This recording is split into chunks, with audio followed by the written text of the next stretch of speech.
Hey, thank you. Bam. Bam. We are back. Thank you for joining us. Today, we're talking about batch records. Batch records. Batch. Batch records. Batch records. What? Okay, is that like R&B? Is that rock and roll records? The batch. Is that like the Beatles? No, none of the above. None of the above, guys. Come on. Much more boring than that. I thought this was finally our karaoke episode. Paperwork. Oh, bait and switch. Okay, batch records. Yeah. Let's go. Okay, so look, guys, here's the deal with batch records on a forum. Okay, done.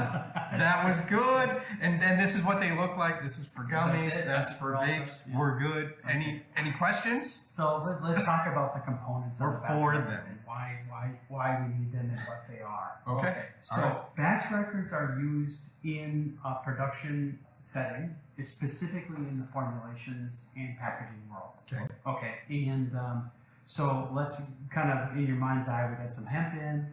We're going to process that. We're going to create oils. We're going to create distillate. Yep. And then from the distillate, we're going to create maybe some isolate. Okay. Sweet. As a raw ingredient now, You're getting. and we're gonna add that to some excipient.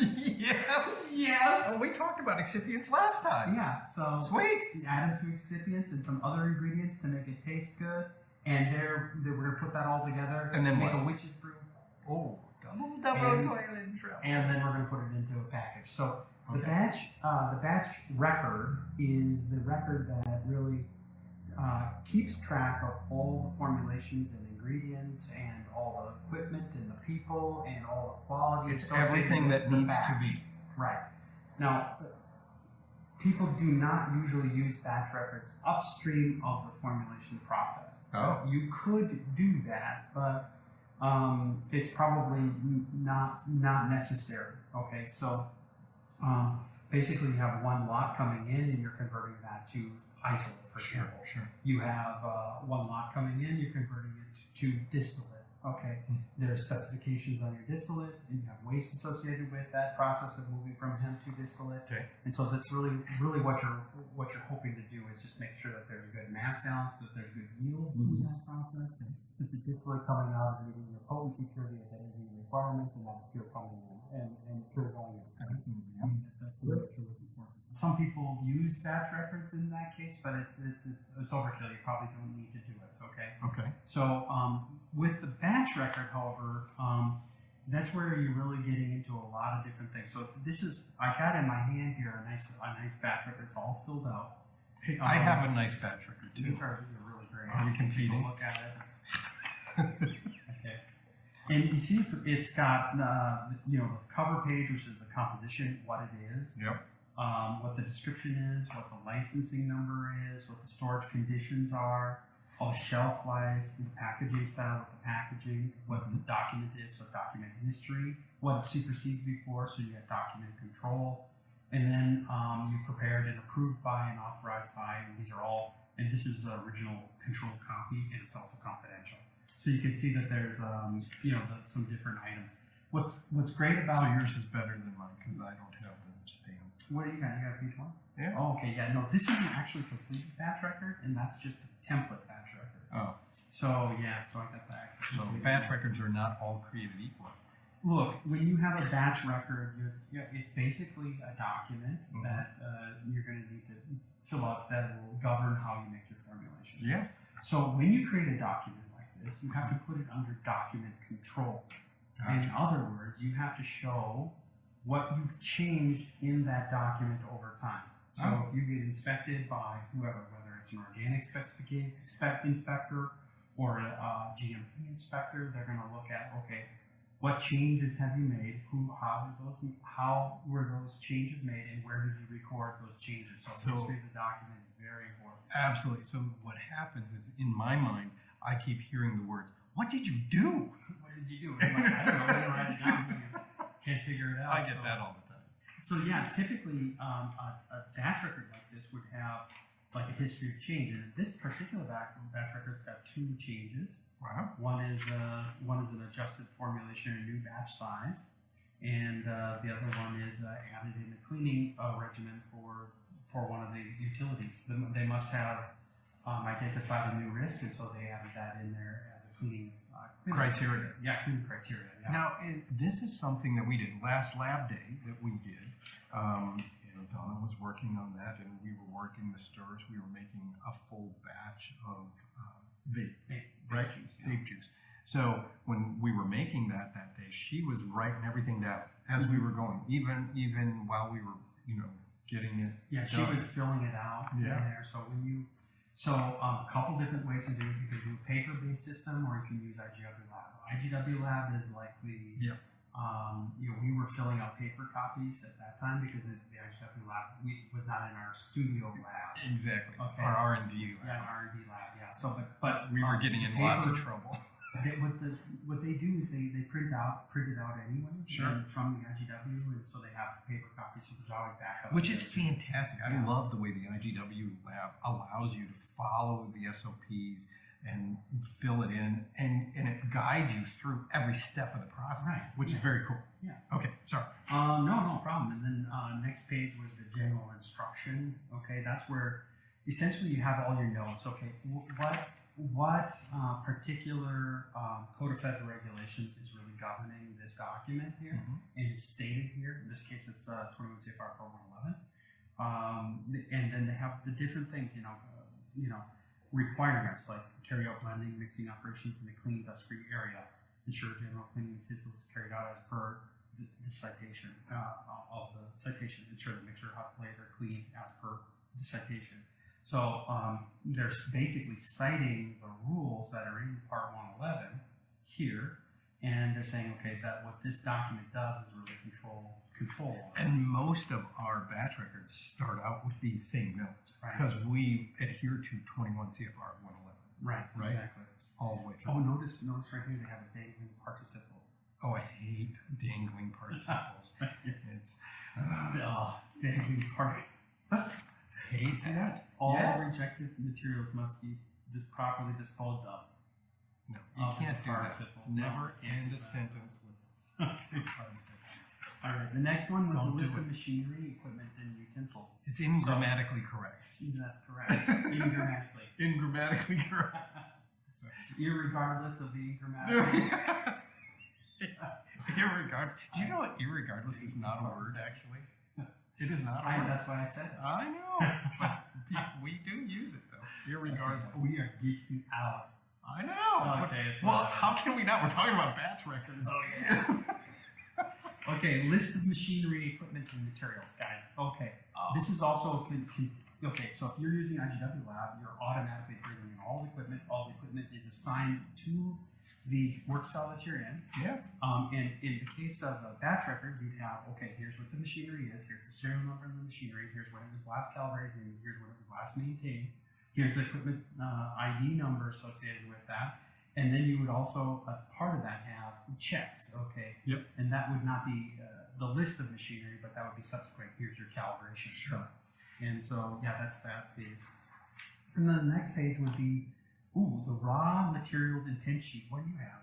Well, I went from, cleaning and sanitizing record of equipment and utensils. Oh, okay. Oh my gosh. Yeah, let me see here. So that's cool. So that has, in this particular batch record, probably because of the different nature of what is being formulated. Yep. This is the dry formulation. This is a wet formulation. Yep. So these are gummies.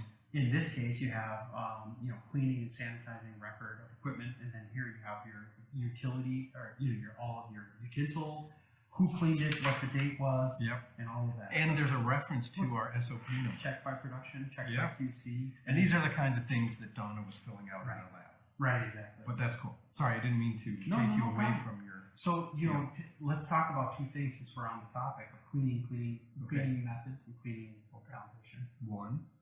I'm keeping them to two. Okay. That was quick. Okay, I was just about to tell you. Okay, so wonderful. Thanks. Okay, so we want to have a whole suite of training SOPs. Yes. Okay, and your training SOPs are basically training your workers on this document and all the other SOPs. So there's a training standard operating procedures. Then there's cleaning SOPs, and those typically cleaning cleaning record or a cleaning validation records. All of those are typically part of your cleaning SOP. And what they're doing here is they're adding in utensils that are being used in that batch record, and they're citing a cleaning SOP for that's specifically for that process, which is pretty good. Yeah. This is cool. My next page is a raw materials intent sheet. That's okay. Here's the look. What they're talking about here is they're listing all the ingredients in the batch record. Okay. Mm-hmm. They're saying, hey, here's the part number, here's the quantity, and then here's the overage. Okay. Yep. So you typically when you make a batch, you don't want to make exactly the same amount because there's going to be variation in how much you dispense or how much you use, and so you always want to have an overage. And You overages want more are in there because there will be slop, right, or waste, or spillage, as you witnessed in the R&D lab last time. Exactly. Well, you were spilling. I did, but it wasn't horrible. This particular one it wasn't great. Has operation. Yep. So the next is the manufacturing process sheet. So that is yet another set of SOPs. When people talk about SOPs, usually what they're talking about is the manufacturing SOP, and that's the step-by-step instructions for actually putting how to do something. What you're doing. The recipe. The recipe. Usually they're like cleaning SOP. What's that? Training SOP. What's that? CAPA system. What's that? Inspection system, what's that? Basically all your laboratory processes, what's that?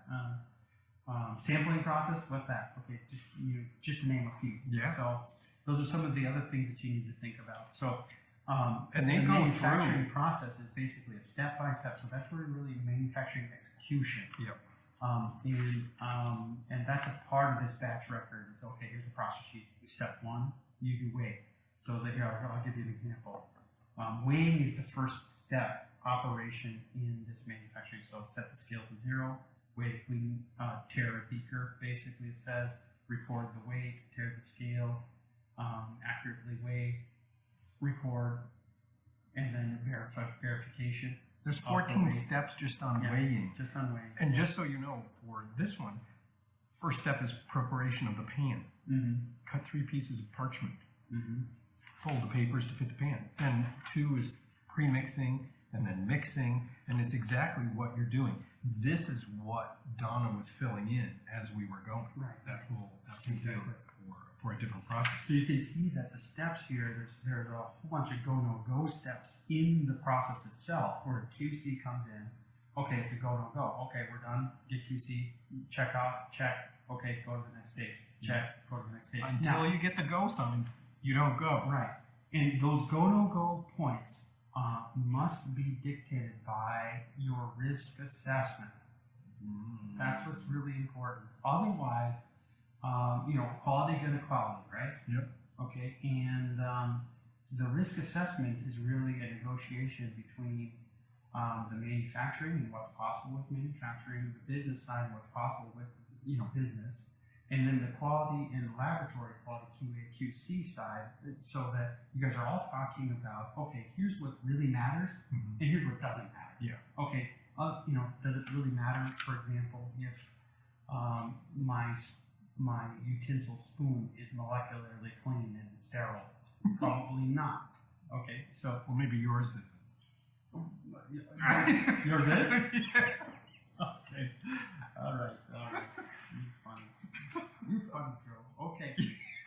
Mixing and filtration. Okay. Then there's also in-process testing parameters, right? Okay. That's how he just keeps going. I love it. That's where we take a look at. Okay.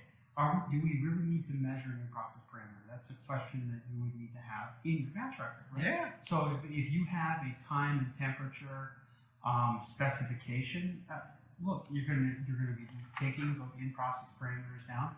What you want to do is you want to, in your batch record, you want to record those. You're going to have some sort of criteria associated with your in-process testing. Now, sometimes people do HPLC or some sort of potency test in process so they can test, okay, look, they get a big batch together, right? And before they fill everything, they're going to test it, okay? And they're going to test it, okay, did it match my specifications and Sure. did, even though everything has been filled out here. And But in process monitoring would be like time, room temperature, humidity, stirring, speed, mixing temp, etc. It could also be, like an HPLC. Sure. If that was required. Yes, and for it to move forward. Right. Yep. Checks after filtration in this case. And then packing materials data sheet. Okay, what do you got here? Cleaning. You got Cleaning you got and sanitizing sanitizing. record. Yep. Okay, cleaning and sanitizing record. And again, there's a SOP for cleaning and sanitizing the And with utensils. a check off there. Yep. And then also you have a line clearance record. Yes. So the line clearance record is in the event that it's deemed in the risk assessment that you're going to get contamination, cross contamination, or that it's important that you not contaminate batch A with batch B. Sometimes it doesn't matter, guys. Like, if you contaminate sugar with sugar, it doesn't matter. That's right. That's right. That's so true. There's no sense in putting an extra step in there to check when there's no contamination. And the reference here for line clearance is the line, where you are in the production line. Right. So that's the thing. Where are you doing this activity, and is that clean? So is the proper PPE worn? All excess materials of previous product are counted and returned to inventory. So you get it, and you clean the floor, and the batch is approved for cut, etc. Right. That's that, and then you move on. Yeah, so those are some like in-process items. What's great about the IGW is it has, customizable fields for all your in-process parameters per station. Yep. So you can do that, and also check boxes on things like PPE and things like that. So Now, any kind of event that you would have for like calibration, maintenance, training records associated with the person running it, line clearance, check off, and that you can automate that. The thing that's beautiful about that, and I love the IGW because you can upload all of these SOPs and these batch record, forms and everything, and you don't move on until you go. So you can put a person cross-train everything because they have to follow step by step everything that's there. I love that. Yeah, I love it. what else you got? Process sheet. Oh, that's the process sheet. So I was there. You were there. I was there a couple minutes ago. But I know. I'm a slow. Here's a potency report. So this is actually a much more detailed. Well, yeah, this is 29 pages. Yours is only 13. 13, yeah. Neener. Instructions for packaging. So here we have packaging instructions. So that what they're doing is they're putting it as part of the batch record. The packaging operation is a part of the batch record itself. Yep. So Inspection and rejection record mhm. here. So what the reason that needed to be reworked or rejected or whatever, and then more cleaning and sanitizing. And here's a weight check. Okay, here's a weight check. So they're taking the product after it has been packaged, and they are doing a weight check, and they're also doing a microbial check. They have everything in here. Yeah. Here's a microbial check, and then they have accept criteria. Is that a comma in there? It's like weight check. Weight check. Weight, like WAIT. Weight check. Check. Or is it weight check? It's weight check. Okay. Instructions You for hate packaging. me, don't you? No. It's all good, man. I'm used to it. Yeah. Look at here. Yield statement. That's good. What? Do you yield statement? Do you have a yield statement? I don't know. I think you do. I haven't hit there. Oh, you got scrap. Oh, man. Oh, I know. Okay, so process sheets. Okay, again, this is app number, packing by weight. Yeah. Sorry, didn't hit that. Process sheet, loading in caddies, scrap and destruction disposition record. Yeah. Okay. What kind of music do you listen to when you're doing that? Okay, yeah. That's like heavy metal, Exactly. isn't it? Yes. Scrap and destruction disposition record. That's great. So if you have a process by which you're creating, I'm like wanting a headbang right now. If we had that, we could, but the copyright. I know. Yeah, man. Inspection and rejection, packaging record. See, you surpassed me on that. Yeah. And it goes, and it's specifically laid out everything. Here's the yield statement. Yield statement. Yeah. Okay. Let me see that. Yeah, there, go. Oh yeah. You can take over. That's pretty cool. No, that's good. That's Okay. good. I like that. Yeah, and Oh, everything- history of change. We were talking about. Yes, that we before. did. We got 4 revisions here. Four. Yeah. No, that's Four the front. revisions. Okay. So look, if you guys, And then it's a sign off. then it's a sign off. Okay. Yep. Good. So we talked about document control. We talked about cleaning SOPs. We talked about training SOPs. We talked about there should be a sampling SOP that's called out in there. Yes. If you're doing sampling. Yep, We talked yep, about in-process Yep. testing. Testing. We talked about qualifying.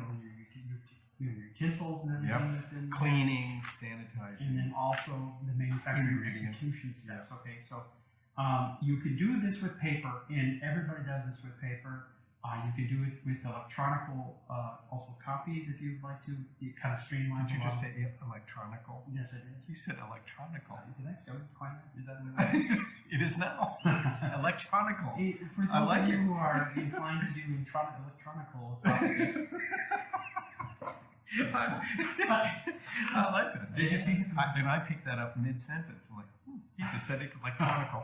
And so that's the process sheet that we were talking about. So that's where you're doing prep, and it actually goes through the steps of everything that you're doing and what you want to measure, how much is in there, everything. So that's the recipe, basically. Right. And you've got that in a couple of different places. Not only, how you're preparing it with the recipe, but then how you're preparing it for packaging. Right after the fact. Right. So this is cool. Guys, you want to have your systems tight, okay? Your documentation tight. You want to have it tight, okay?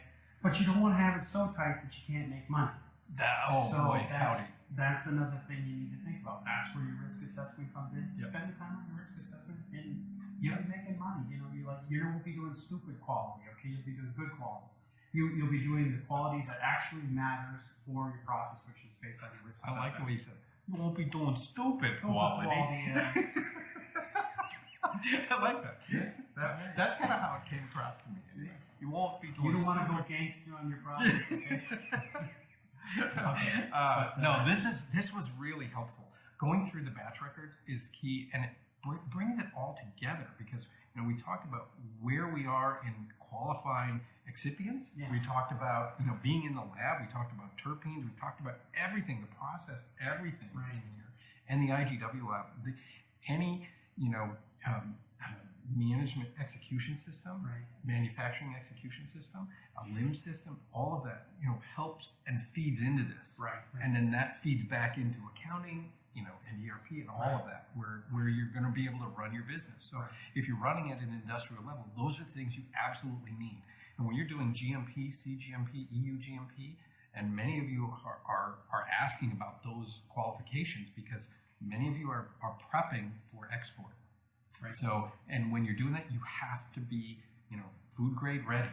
You need to be good manufacturing process ready. Right. So pay attention to this. This is really cool stuff. So well done. This was kind of fun. And there were tables on these sheets, but technically there were no electronical tables. There were no electronical visuals. You did well. All right. Hey, thanks for being here. We'll see you next time. Okay. Bye. Well done. Yeah. Good. Did it. Hot mic. Hot mic. Are you stuck in your hemp or cannabis business? Are you not reaching your processing goals? Here at Extract Lab, we offer a free 20-minute CBD jam session. A CBD jam session is a conversation with an industry expert, not a sales call. A conversation where you can talk to us about whatever issues you are having right now and where you are stuck. We will help you uncover any issues you are currently having in your business, create a solution to fit your current scale, develop a future scale-up plan based on your needs, and help you make your processing goals a reality, all while getting your business plan back on track. Schedule your free 20-minute CBD jam session at 1-651-600-0036. Again, that number is 1-651-600-0036.